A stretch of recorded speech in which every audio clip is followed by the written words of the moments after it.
peligro difícil de dimensionar y un peligro que crece mes a mes.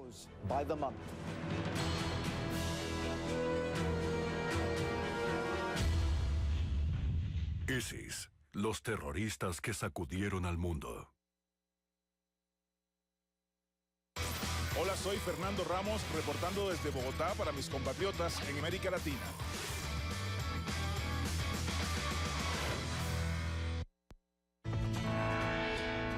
Informa Estados Unidos que en Siria e Irak se han cometido genocidios contra yazidíes, cristianos, musulmanes, chiitas y algunas etnias pequeñas. En una conferencia de prensa desde Washington, el secretario de Estado John Kerry indicó que una revisión recopilada por el Departamento de Estado muestra que el autoproclamado Estado Islámico ha asesinado, esclavizado y tiene como objetivo destruir el mosaico religioso de la región. Esta es la primera vez que los Estados Unidos declaran un genocidio desde el año 2004 en Darfur. Pasamos ahora con algunos de los hechos que analizaremos hoy aquí en Realidades en Contexto. Un juez de primera instancia en Brasil remueve los poderes del ministro que anoche le otorgó la presidenta Dilma Rousseff al expresidente Luis Ignacio Lula da Silva. Hay protestas en las calles de Brasil. También se realizan protestas sindicales el día de hoy en Ecuador, pese a que el oficialismo había pedido cancelarlas debido a un luto nacional. Estamos en vivo de costa a costa de las Américas con Realidades en Contexto, desde la hermosísima ciudad de Miami, desde donde comenzamos en estos momentos.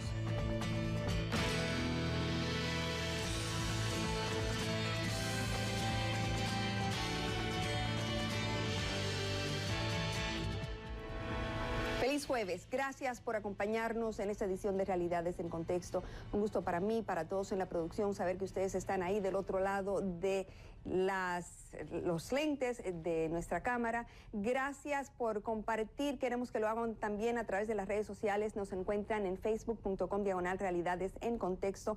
Estamos en Twitter e Instagram, también en @MercedesCNN. Bien, enfrenta aún más presión para renunciar la presidenta de Brasil, Dilma Rousseff. Esto luego de que se filtrara una conversación telefónica este miércoles que, según sus críticos, sugería que le otorgó poderes políticos al expresidente Luis Ignacio Lula da Silva para escudarlo de la investigación de corrupción en torno a la estatal petrolera Petrobras. Vamos a pasar en vivo a Río de Janeiro con nuestro corresponsal Francho Barón con el resto de la información. Francho, Lula, y esto es un poco extraño lo que está sucediendo en los últimos minutos, inclusive Lula fue juramentado para el cargo de ministro de la Casa Civil, pero en cuestión de un par de horas, esto sucedió temprano hoy, pues un juez acaba de invalidar esa juramentación. Explícanos estos entramados sucesos. Efectivamente, Mercedes, verdaderamente sorprendente la situación que estamos viviendo hoy en Brasil, rocambolesca, me atrevería a decirte, después de que poco después de pasadas las 10:30 de la mañana, el expresidente Luis Ignacio Lula da Silva tomara posesión como nuevo ministro de la Casa Civil, número 2 del gobierno, un cargo muy importante aquí en el gobierno brasileño. Bueno, pues minutos después de esta toma de posesión, un juez federal con jurisdicción en Brasilia, en el Distrito Federal, el juez Itagiba Catapreta, ha emitido una orden suspendiendo automáticamente, es decir, era una orden de aplicación inmediata, pues la toma de posesión del expresidente Luis Ignacio Lula da Silva. Según el juez Itagiba Catapreta, él basa pues, su razonamiento, su argumentación, diciendo que la presidenta podría haber incurrido en un crimen de responsabilidad, que Dilma Rousseff podría haber incurrido en un crimen de responsabilidad y que ha pues, llevado a cabo una intervención clara del Poder Ejecutivo, una interferencia del Poder Ejecutivo en los trabajos que se venían realizando por parte del Poder Judicial. También dice que el nombramiento de Lula da Silva también reviste una intervención, podría revestir a futuro de una intervención indebida y odiosa, literalmente dice así, indebida y odiosa de Lula en la actividad de la policía brasileña, en la actividad de la Fiscalía, e incluso en la actividad del Poder Judicial. Por lo tanto, el juez invalida automáticamente, como decimos, la toma de posesión, el nombramiento de Lula da Silva como ministro de la Casa Civil, diciendo que esta decisión se basa a grandes rasgos en una interferencia en los trabajos que venían realizando el Poder Judicial. Evidentemente, el juez se refiere con eso a los trabajos que venía realizando el juez Sergio Moro, el juez federal Sergio Moro, con jurisdicción en la ciudad de Curitiba, en el estado de Paraná, que es el gran investigador, el juez que ha dirigido con puño de hierro, como venimos diciendo, toda esa operación Lavallato que intenta desentrañar pues la trama corrupta destapada en la estatal petrolera Petrobras. Según el juez y según muchos analistas en este país, Lula estaría escapando de la jurisdicción del juez Sergio Moro, que ya empezó a investigarlo hace 2 semanas y que lo tenía totalmente bajo su lupa, y que ahora, pues en su nueva condición de ministro, gana lo que se llama aquí un aforamiento, ¿no? Un aforamiento como ministro que le permitirá ser juzgado o ser investigado directamente por el Tribunal Supremo y no por el juez Sergio Moro. También dice, perdona Mercedes, el juez Itayiba Catapreta, que esta decisión, la de suspender a Lula como ministro de la Casa Civil, no interfiere en el buen funcionamiento del gobierno. Y ahora, esto es súper importante también dejarlo muy claro, cabe recurso a esta decisión, cabe recurso en diferentes instancias judiciales. No puedo especificarte ahora mismo cuáles serían estas instancias, pero la Abogacía General de la Unión ya ha anunciado de manera muy clara que va a interponer un recurso para que esta decisión del juez sea invalidada de inmediato. Mercedes. Francho, muy rapidito, por favor. Esa llamada telefónica que fue filtrada anoche, exactamente qué decía, que desató tales pasiones que, como bien hemos estado viendo en pantalla, pues llevó a centenares de personas a manifestarse en las calles. Bueno, esta llamada telefónica entre la presidenta Dilma Rousseff y Lula da Silva, básicamente en esa llamada, en esa conversación telefónica que fue interceptada por la Policía Federal, Dilma Rousseff le dice a Lula que le está mandando un emisario con un documento en el cual queda patente su toma de posesión como ministro de la Casa Civil, es decir, a la sazón una suerte de salvoconducto por si por cualquier motivo la Policía Federal vuelve a llamar a su puerta, algo que indiscutiblemente en el círculo más íntimo de Lula era un temor que estaba muy presente en los últimos días, que la prisión, la temida prisión preventiva de Lula se hiciera realidad. Esta es la interpretación que ha hecho mucha gente en este país de esa llamada, pero también es importante contar que desde la Presidencia de la República se ha dicho que en absoluto se trataba de eso, que ese documento con la toma de posesión se le estaba enviando a Lula para que lo firmase en el caso de que hoy él no pudiese personarse en cuerpo, es decir, personalmente en esta ceremonia de toma de posesión que hemos podido presenciar esta mañana. Así que estas son las dos versiones, evidentemente confrontadas en una historia que seguro que va a seguir dando mucho que hablar en los próximos días. Mercedes.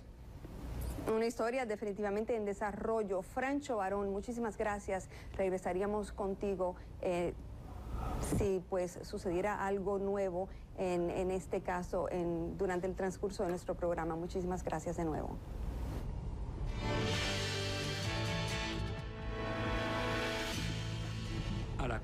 En Colombia tenemos otra noticia en desarrollo porque la Corte Internacional de La Haya acaba también de decidir que asumirá el juicio en el caso de una demanda que Nicaragua le interpuso a Colombia por supuesta violación de sus zonas marinas territoriales. Vamos a pasar en vivo a Bogotá con Fernando Ramos para los detalles. Bienvenido, Fernando. Profundicemos un poco sobre las presuntas causas de esa demanda, concretamente de qué acusa Nicaragua a Colombia.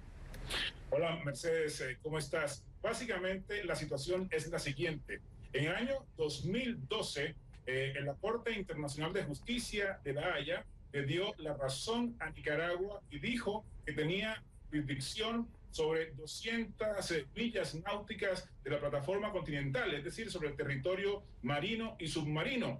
Nicaragua alegó que Colombia no estaba cumpliendo con lo dispuesto por la Corte y por esta razón nuevamente acudió a esa instancia judicial con dos demandas. La primera, pidiendo a la Corte que haga que Colombia cumpla con lo establecido en ese fallo. Y la segunda, pretende tener mayor territorio en ese lecho submarino, es decir, de 200 millas náuticas a 350 millas. Colombia argumentó ante la Corte que ese organismo no tenía jurisdicción para decidir sobre lo que ya estaba juzgado y que tampoco podía hacerlo para ampliar ese territorio. Lo que ha ocurrido en La Haya hace breves instantes es que los 15 magistrados de la Corte le han dado la razón en la primera demanda a Nicaragua. Es decir, que la Corte sí tiene jurisdicción para decidir que Colombia cumpla con lo que está en el fallo. Ahora, en este momento, precisamente, se está dirimiendo si en la segunda demanda de Nicaragua existe o no una argumentación válida por parte del país centroamericano sobre si se debe estudiar la posibilidad de que se amplíe ese territorio, Mercedes. Así que hay mucho en juego, hay mucho tema económico y social, y por eso la importancia de esta primera decisión que ya ha tomado la Corte, Mercedes. Bueno, tengo entendido que ya ha fallado en la segunda decisión también, Fernando, pero hablemos un poquitito sobre lo que pudiera suceder de aquí en adelante. ¿Tiene recurso Colombia? ¿Puede apelar a esta decisión a este fallo del día de hoy de la Corte Internacional de aceptar este juicio, o tendrá que ir a juicio inexorablemente?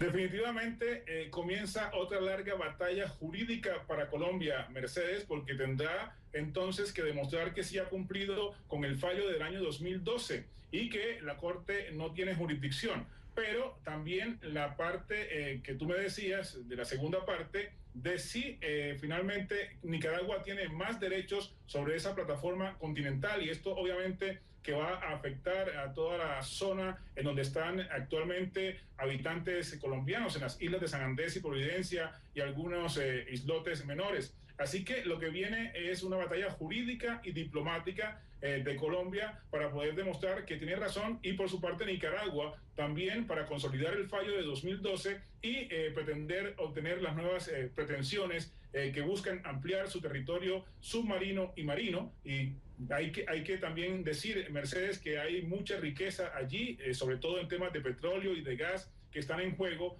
además de toda la biodiversidad que se encuentra en esa zona de la plataforma continental entre Colombia y Nicaragua, Mercedes. Fernando Ramos, otra noticia en desarrollo que vamos a seguir pues prestándole muchísima atención durante el transcurso de este programa. Muchísimas gracias, Fernando Ramos, con nosotros desde Bogotá.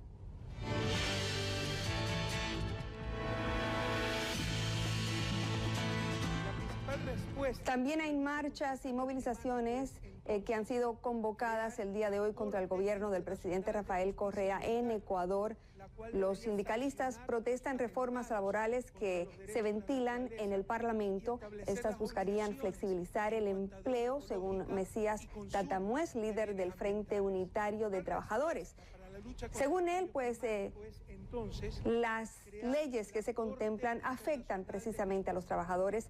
En el pasado, el oficialismo ha convocado contraprotestas, aunque en el día de hoy eso no debería suceder, ya que de acuerdo con Correa, el país está de luto debido a los 22 militares que perecieron cuando se estrelló un avión en el que viajaban sobre la Amazonía. Vamos a comenzar con nuestro primer análisis del día de hoy, ya que veníamos hablando de la decisión de la Corte Internacional de La Haya sobre territorios internacionales, también territorios marinos. Y es que el hundimiento de un buque de pesca chino por presuntamente navegar ilegalmente en aguas territoriales argentinas ha desatado interrogantes sobre qué hacía el Luyanyuan Yu-010 dentro de las 200 millas náuticas de zona de explotación económica exclusiva de la Argentina. Para saber más sobre este incidente y sus ramificaciones, nos enlazamos ahora en vivo desde Buenos Aires con nuestro corresponsal Diego Laje. Bienvenido, Diego. La Guardia Costera Argentina rescató al capitán del pesquero chino, a 3 de sus tripulantes, mientras que otros 28 habrían sido rescatados por otras embarcaciones chinas que se encontraban en la cercanía. ¿Pudieran ser procesados legalmente el capitán y estos 3 tripulantes en manos de las autoridades? ¿Y exactamente cuál sería el delito o pena que pudieran encarar? Mercedes, la respuesta es sí, definitivamente. Nos comunicamos con voceros de la Prefectura Naval Argentina, la Guardia Costera Argentina, es lo mismo, simplemente el nombre formal. Ellos habían entregado a los detenidos, a los rescatados que estaban detenidos, a un juez federal de la zona aledaña, donde llegaron a Puerto, en la zona de Puerto Madryn, pero este juez federal tiene asiento en la ciudad de Rawson, todo es en la Patagonia Argentina, recordemos que es bien al sur. Lo otro que hay que recordar es que eran 3 buques, según informó tanto la agencia TELAM como la Prefectura Naval Argentina.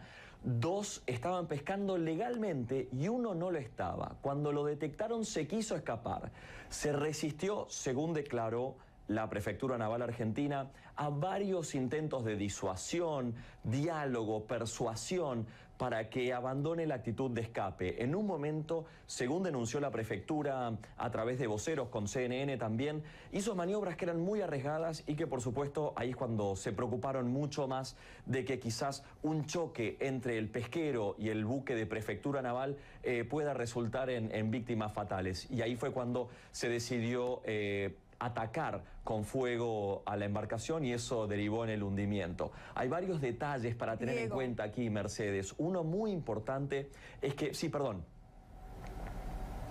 No continúa, pero además quisiéramos saber si se ha pronunciado la China sobre este incidente. Sí, 2 elementos. Uno es que desde el 1990 a 2013 hubo 19 incidentes similares que terminaron con buques apresados. 4 en ese caso fueron de China. Y China contestó, reaccionó a través de su vocero Lu Kang, diciendo, primero, que había mucha preocupación en China. Segundo, instando a las autoridades argentinas a realizar una investigación profunda. Y un dato para tener en cuenta de las declaraciones que hicieron en el gobierno chino, no se habló de que, no se admitió, ni se confirmó, ni se negó que este pesquero habría estado pescando sin licencia. Recordemos que es simplemente un trámite con un pago, habilita a cualquier pesquero del mundo a operar en aguas argentinas, y China no confirmó si estaban sin licencia operando y por otro lado dentro de las 200 millas de lo que es la zona económica exclusiva argentina.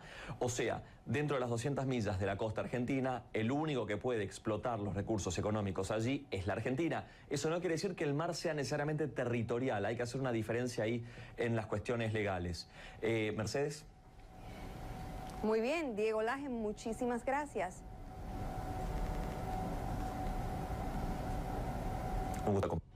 Ahora queremos que ustedes que están viendo el programa sean partícipes del mismo, dejándonos saber su opinión mediante las redes sociales sobre esta pregunta. ¿Qué opinas de que Argentina haya hundido un buque pesquero chino que pescaba en sus aguas de explotación marina? Vamos a analizar este incidente con la participación de Eduardo Warna. Él es abogado y titular de Fiscales Sin Frontera, quien se encuentra en nuestro estudio en Buenos Aires. En nuestro estudio en Washington se enlaza con nosotros el investigador del Centro de Estudios Latinoamericanos de la Universidad Georgetown, Gonzalo Paz. Bienvenidos sean ambos. Comenzamos precisamente con Gonzalo Paz. ¿Y por qué estaría, Gonzalo, la China pescando en esta zona de explotación exclusiva de Argentina? Antes que nada, Mercedes, muy buenas tardes.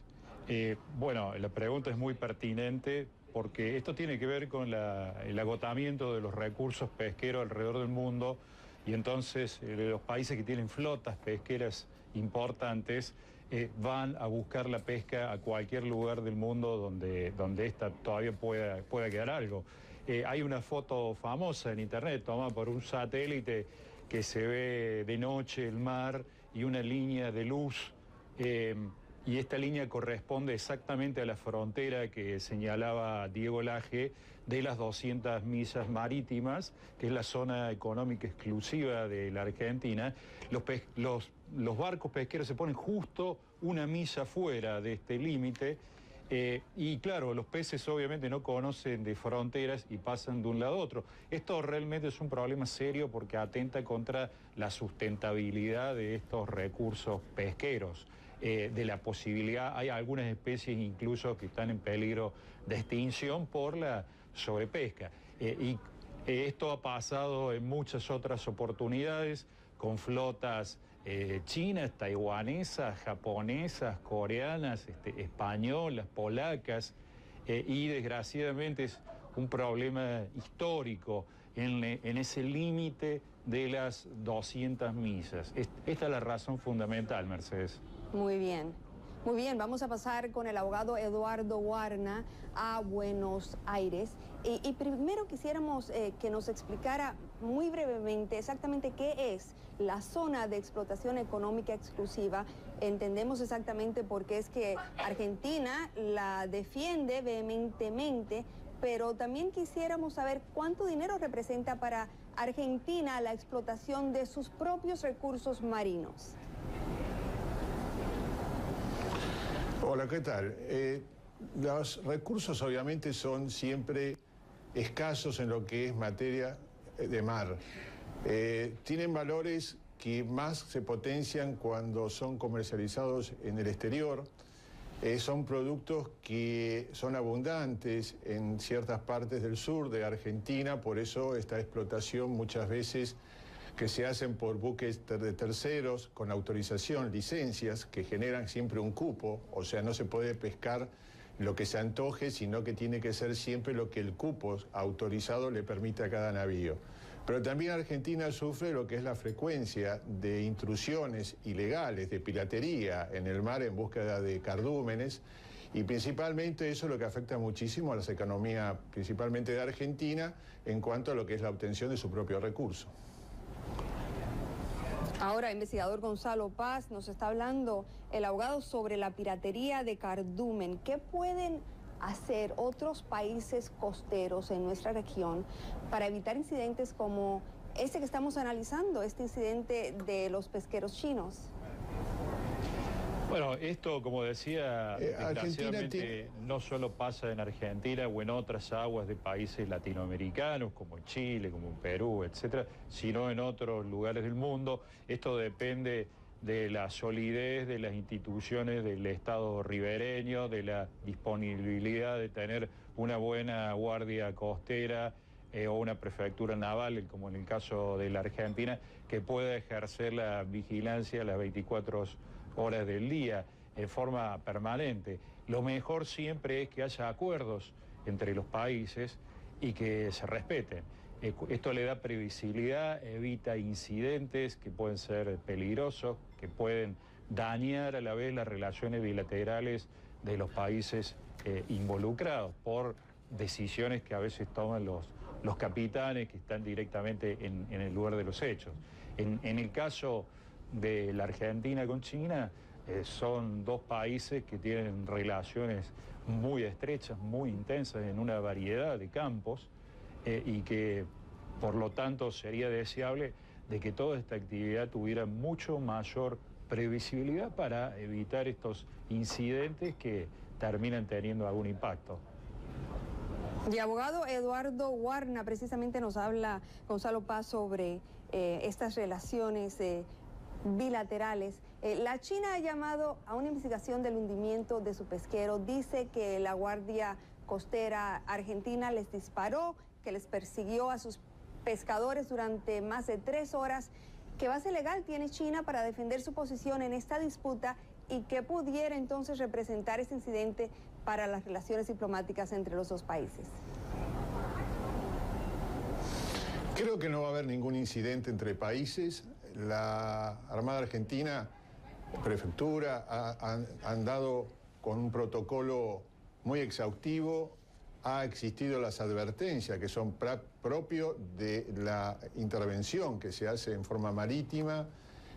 Acá nos queda claro de que el que ha desobedecido la orden de detención justamente fue el navío chino que se puso a la fuga e inclusive puso en peligro lo que era el propio navío argentino. Se actuó de acuerdo a un protocolo, tengo entendido que se está sustanciando el sumario necesario para aclarar la situación y poder responderle a China en los términos de la cordialidad que corresponde a estos dos países. Muy bien, muchísimas gracias, abogado Eduardo Warna, también investigador Gonzalo Paz, por compartir sus conocimientos con nosotros. Ha sido un gusto. Y a ustedes del otro lado de la pantalla les hicimos una pregunta. Comenzando este segmento tenemos un par de comentarios de parte de ustedes en Twitter. Nos comenta Rudy: Mercedes, no estoy de acuerdo porque se pierden vidas y no favorecen el medio ambiente. Solo tenían que apresarlo. Nos dice también Chucho: me parece bien, tienen que aprender de una manera u otra. Son algunos de sus comentarios. Como siempre, muchísimas gracias por participar. Bueno, ya no es secreto, no volverán a sacar ballenas del mar para entrenarlas y exhibirlas en sus parques temáticos. Las orcas que actualmente viven en los parques de SeaWorld serán la última generación de su tipo. Así lo anunció la empresa, que ha estado bajo presión de activistas y ambientalistas por su explotación de estos cetáceos.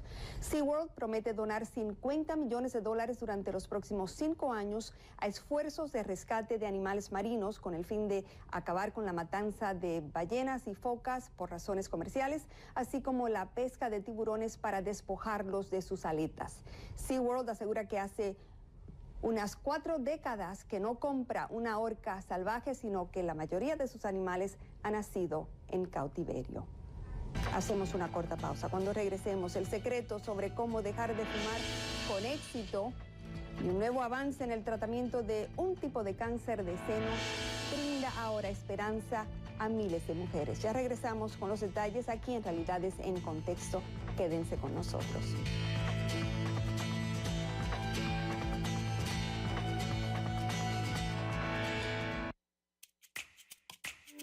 Estuve en Estados Unidos, iba a conocer muchos de mis familiares, sobrinos, nietos. Qué pesar, yo no les podía decir: ay, Chinito, te adoro, ay, tan lindo que eres, porque como no sé inglés. Entonces dije: no, cuando llegue nuevamente a Colombia voy a entrar a hacer el curso a Open English, donde estudia mi hija también. Ustedes no se imaginan lo fácil que es aprender inglés con Open English. Cambia tu vida con Open English. ¿Notas alguna diferencia? American Black, tacos premium para frenos de disco. Piezas originales que reemplazan originales. Distribuimos para toda Latinoamérica. Contáctanos y